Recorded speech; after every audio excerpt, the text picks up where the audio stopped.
A 37-year-old black man just got deported and he literally was born on a freaking US base. Now I know y'all like, how the hell he get deported and he was born on a damn US base? So his father was sent to Germany. His father was a US soldier. He was sent to Germany. And so of course the mother went with the father to Germany or whatever.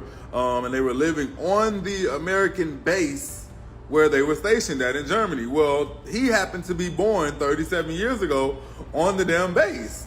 And back then, Germany did not give him no citizenship. And the US, well, apparently he says he never knew that he was not a citizen until he got a misdemeanor for having his damn dog tied up to a tree. And then they shipped his ass right out here. So at first they sent him to Germany, y'all. Germany said he's not a citizen here. The US says he's not a citizen here. So guess what they did? They sent his ass to Jamaica because that's where his dad is originally born. And now he's been in Jamaica for 5 months, and guess what, y'all? Jamaica is ready to put his ass out too, literally. And so I'm like, how the hell does this even happen? He literally has no citizenship nowhere, and the US won't give it to him, even though he was born on a US base. Tell me what y'all think about this shit, and make sure y'all follow for more. Jermaine Thomas was born in 1986 on a U.S. Army base in Frankfurt, Germany. His father, who was Jamaican-born, served 18 years in the U.S. military and later became a U.S. citizen. Because of the laws in place at the time, Thomas did not automatically receive U.S. citizenship at birth. He also is not recognized as a citizen of Germany or Jamaica, making him effectively stateless.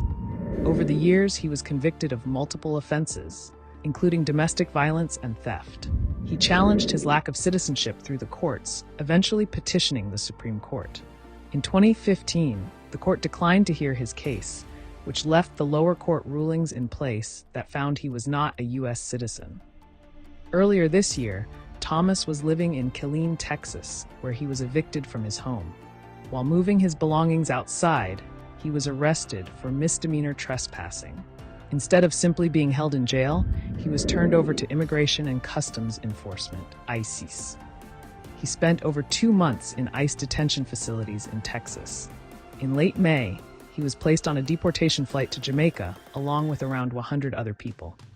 According to other deportees, he was shackled and escorted onto the plane by several officers, where he sat in the back. Upon arrival in Kingston, he had no Jamaican identification, no local connections, and no clear legal status. He does not speak Jamaican patois and described the experience as disorienting and frightening. He told reporters he felt suicidal on the plane and wished the flight would crash because he was so overwhelmed by hopelessness. His deportation has drawn attention to gaps in U.S. immigration and citizenship laws, particularly for children born overseas to U.S. military parents who do not meet residency requirements. Advocates say his case shows how easily people can fall through legal loopholes and end up stateless. Thomas remains in Jamaica without any clear path to citizenship, authorization to work, or long-term housing. He has said he does not know who is paying for his hotel stay or whether he is expected to leave. The case has sparked calls for policy reform to prevent similar situations in the future. Many legal experts point out that cases like Thomas's are rare but not unprecedented. U.S. immigration law has long contained complex provisions about transmitting citizenship to children born abroad. In particular, the requirement that the U.S. citizen parent must have lived a certain number of years in the United States before the child's birth has caused confusion and hardship for military families stationed overseas. While some statutes have since been amended, they were not retroactive and did not help people like Thomas, who were born before the changes took effect. Human rights advocates argue that deporting someone who is effectively stateless violates international norms and can leave the person in limbo indefinitely. Without citizenship, Thomas has no passport, no right to reside in most countries, and no easy way to travel legally. Even basic tasks such as getting a job, opening a bank account, or accessing healthcare are nearly impossible without identification papers proving nationality. Jamaican officials have reportedly expressed frustration with being asked to accept individuals who have no legal claim to Jamaican citizenship. In In some cases, deportees in similar situations have ended up homeless or confined to indefinite detention because no country would formally recognize them. For Thomas, the immediate concern is simply surviving day to day in a place that feels completely foreign to him. While he has spoken about trying to find some form of stability, Thomas has said he still hopes he might be able to return to the United States if laws change or if he can win some new form of relief.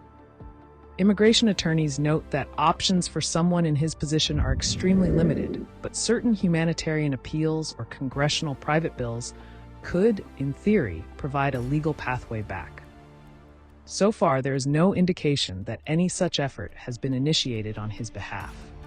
His story has resonated with military families and immigrant rights groups who argue that it is a profound betrayal to deport the child of a U.S. soldier who served for nearly 2 decades. Several organizations have begun using his case as an example in campaigns calling for broader reforms to protect stateless individuals and to ensure that military service guarantees a fair chance at citizenship for the next generation.